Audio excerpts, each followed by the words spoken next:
Hello, everybody. Welcome to a special episode of Dirty Air. I'm your host, Alex Lambert, and today I'm going to be showing you my 2022 NASCAR playoff predictions. I've created a playoff grid for this season. I've obviously looked at all the racetracks, all the drivers, how they performed at these racetracks in the past, how they performed at these racetracks earlier on in the season, and come up with a hopefully correct NASCAR playoff grid for 2022.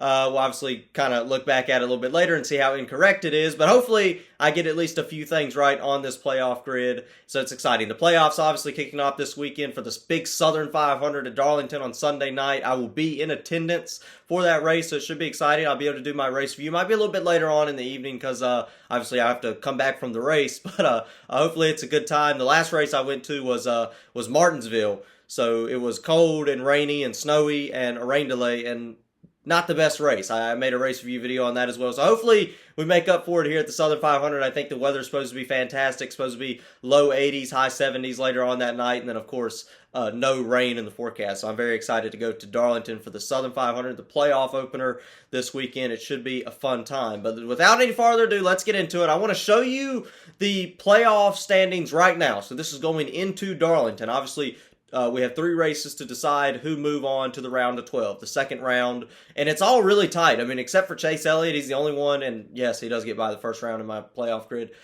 He goes pretty far.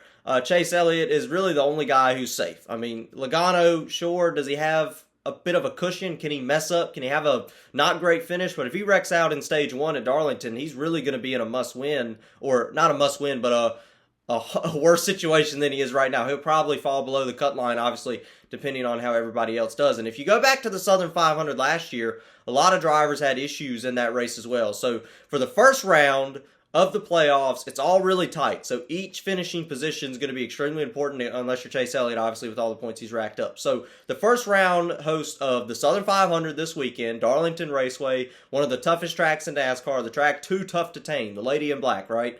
And then we go to Kansas, a little more tame, but we've seen how the mile and a halfs are kind of crazy this year. Toyotas were really good at Kansas earlier on this season. I don't expect that to change. That's why I have all my Toyotas moving into the second round of the playoffs. And then, of course, we have to finish it out with the big Bristol night race. A couple of big events in this first round of the playoffs. But here it is. In the first round of the playoffs, I have not making the second round, the round of 12, Chase Briscoe, Daniel Suarez, Alex Bowman, and Austin Cindric. So, by the way, I do want to point out that this is not in any order. I don't have Austin Cindric finishing 16th in the standings or anything, just kind of totally random when it comes to that. But Chase Briscoe, I haven't seen the speed lately. If he does have speed, if he's having a good race, he doesn't capitalize on it. I mean, you've seen multiple times where he's made some kind of dumb mistakes. I go back to the Bristol Dirt Race, could have won that, racked up some points. Could have won the Coca-Cola 600, did the exact same thing. Didn't get the win there either. Just making mistakes, not getting the finishes, and I don't see him excelling in the playoffs. I haven't seen the speed out of that team lately. The last few weeks, it seems like they've been one of the teams that has decreased their finishes or decrease the momentum. When the summer portion of the schedule started back in Nashville, they have not shown the consistency that they were starting to show at the first beginning portion of the year. Like I said, there's a lot of drivers I talk about that are running way better. In a result of that, and the opposite of that would be a lot of drivers running way worse. And I think Chase Briscoe is one of those. I don't see him moving forward to the second round. Daniel Suarez, this was another bit of a tough one because Suarez has had some good runs, but the speed for Trackhouse all around really has decreased from the beginning of the season. You know, you go back to the 3 wins, I mean, in the first half of the year, then we start that summer portion of the schedule. They haven't won anything. They haven't been terrible, but definitely lost a little bit of that speed. Plus, Suarez, just the lack of finishes has totally been there all season long. Not always his fault, but I don't see it. With everybody else in the playoffs, with the tracks upcoming, I don't see it. I don't see it at these 3 racetracks. I think Daniel Suarez does not make it to the second round of the playoffs. Maybe he can prove me wrong. We'll have to see. But that was a tough one to make. Alex Bowman, he was fast at the beginning of the year, got that win at Las Vegas all the way back in March at the beginning of the season, stole that one from Kyle Busch. I do remember that race very vividly. The speed has not been there at all this year for Alex Bowman like it was last year. You remember last year, you got 4 wins, actually won the Martinsville race in October, the second to last race of the year. He was not in the playoffs at that time, but still got that win. He showed a lot of speed last year. I was actually at that Martinsville race where the Denny Hamlin-Bowman feud started. But it's just I don't see it. I mean, I know he's a Hendrick driver, but the finishes have not been there. The consistency is not there. He's not even running up front. It's not like bad luck or anything. He's not even in the mix at all. I mean, really from the start of the season. I mean, like I said, he got that win at Las Vegas, but it's consistently gotten worse week by week. Obviously, things can change in the playoffs, but I don't see Bowman making it. And Austin Cindric was a really difficult, tough decision to make because I looked at the tracks coming up. I looked at how he's run the last few weeks. He's improved, but just the lack of playoff experience. This is his first season in NASCAR. He's a rookie. He got the Daytona 500 win, but hasn't really been contending for wins after that. It's gotten some top tens and has run very well and very consistent.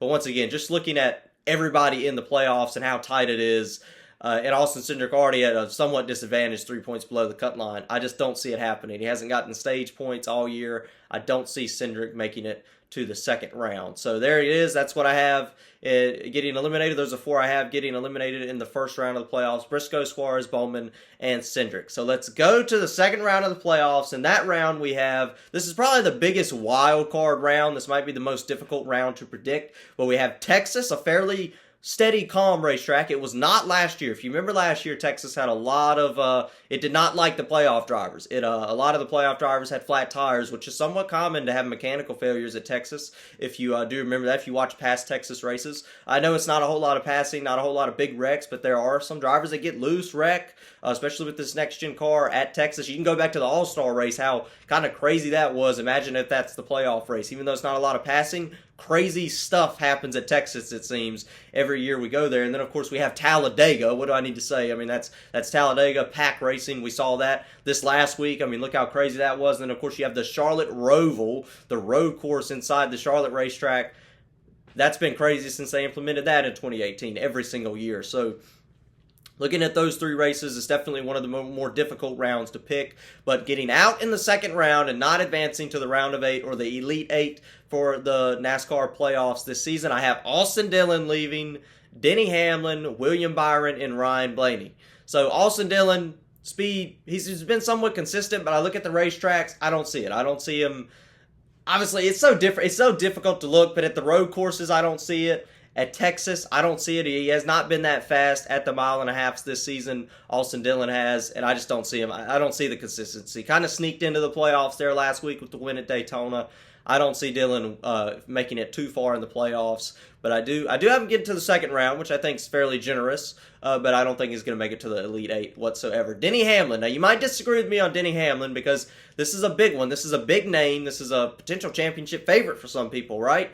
But with the road course in there, this almost tempted me to take Kyle Busch out as well and Christopher Bell, but Denny Hamlin really has not been consistent at the road courses. These Toyotas have been terrible at these road courses, and as tight as the playoffs are, you cannot have a 25th place finish at the cutoff race at the Roval. I mean, if Denny Hamlin gets involved in a crash at Talladega, I mean, and he puts himself in a hole and he's got to go win the Roval, I don't see it happening. I don't see anything really coming out of that. Like I said, this is a really difficult round to pick, but I just don't see Hamlin making it that far. He's got the 2 wins, but outside of Christopher Bell, really the whole Toyota organization has not been fast at all. There's only 3 Toyotas in the playoffs. I do have Kyle Busch sneaking by into the third round, mainly because Texas is in there. If you remember, he was running really well at Texas earlier on this year at the All-Star race. That's kind of why I wanted to put him in the third round. Also, he's my favorite driver, so maybe a little bit of emotion played into that as well.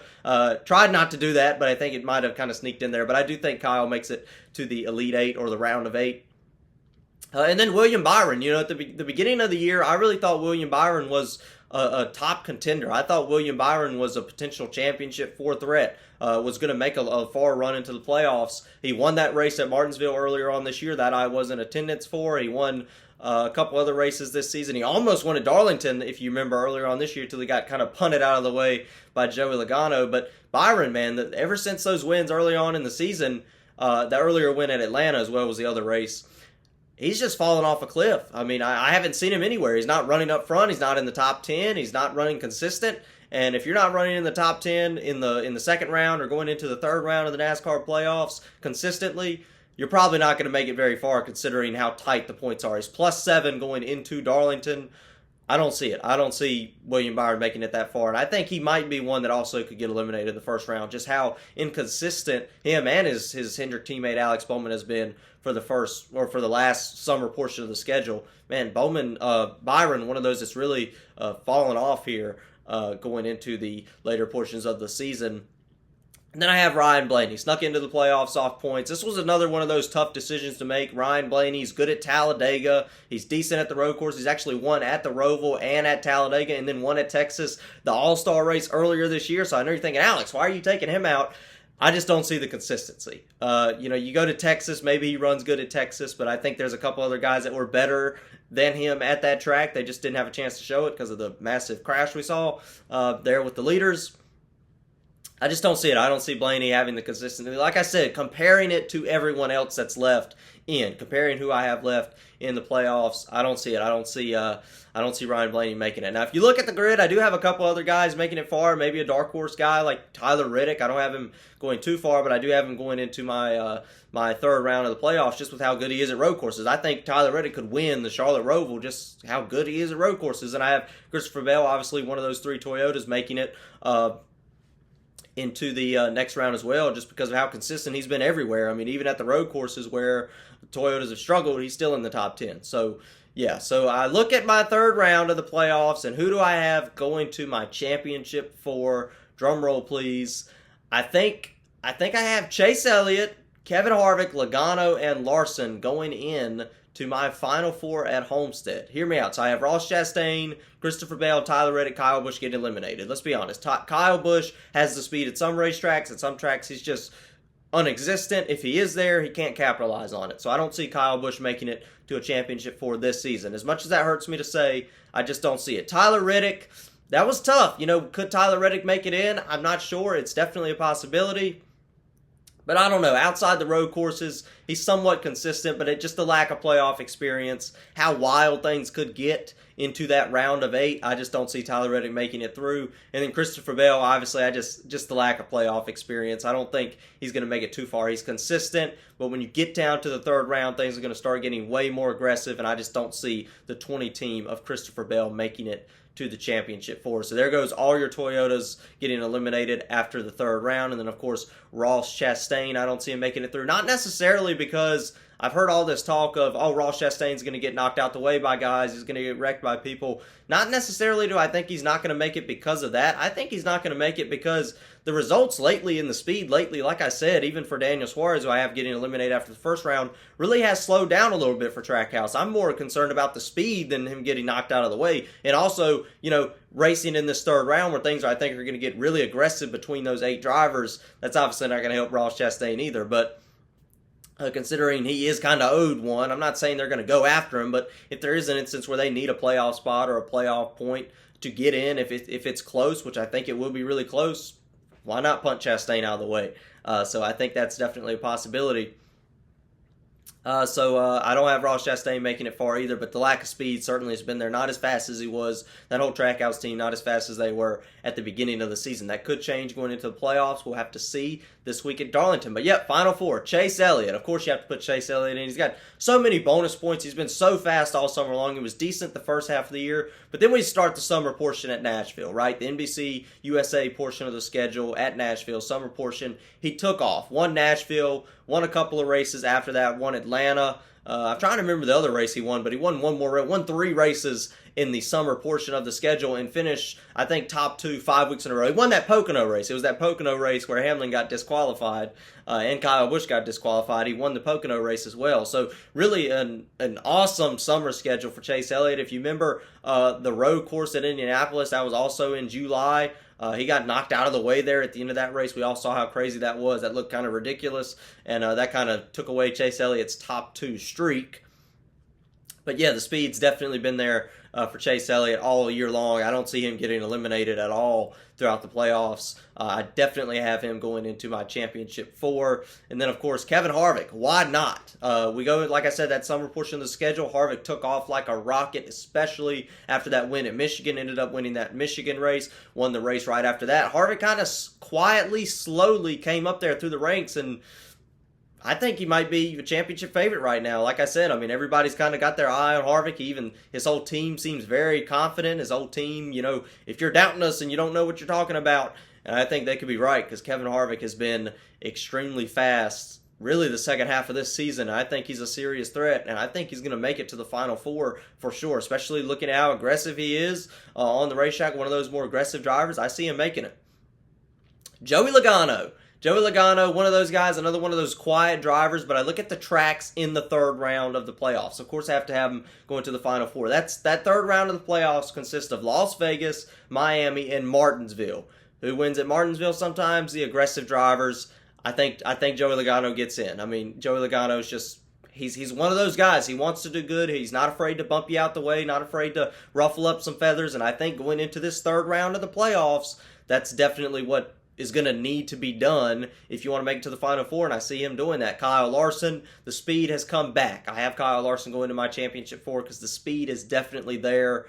Lately, he lost it a little bit after the win in Fontana, but then won at Watkins Glen a couple weeks ago. He's been very consistent. He's good at these racetracks, and also his team, and Cliff Daniels especially, is very good in high-pressure situations, and that's why, mainly because of that team, I think I have Kyle Larson going to the championship four. So who do I think wins the NASCAR championship in 2022 at Phoenix? The championship's obviously at Phoenix this year. It will be at Phoenix in 2023 as well. Maybe I'll be able to make it out there one day for a championship race in Phoenix, but not this year.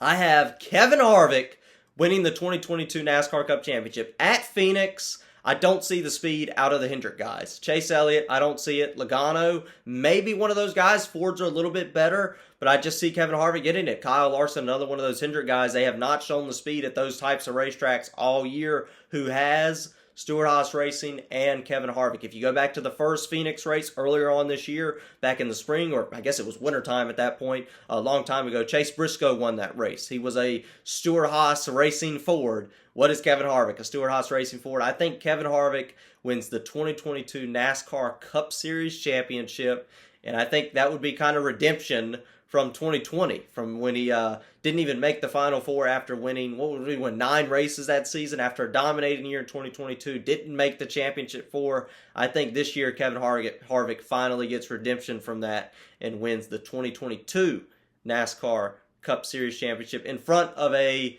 sold-out crowd at Phoenix. So this was exciting. This was a lot of fun to do. I hope you guys like the video. Like and subscribe. If you like the video, for sure, leave a comment down if you agree or disagree with my picks. And then, of course, tune into my Darlington race review following the Darlington race. Probably be early Monday morning because of how late that race usually run. But I'm excited for it. Should be fun. The playoffs should be fun. I hope you guys follow Dirty Air throughout the playoffs. And, of course, after my playoff grid, let's get rowdy.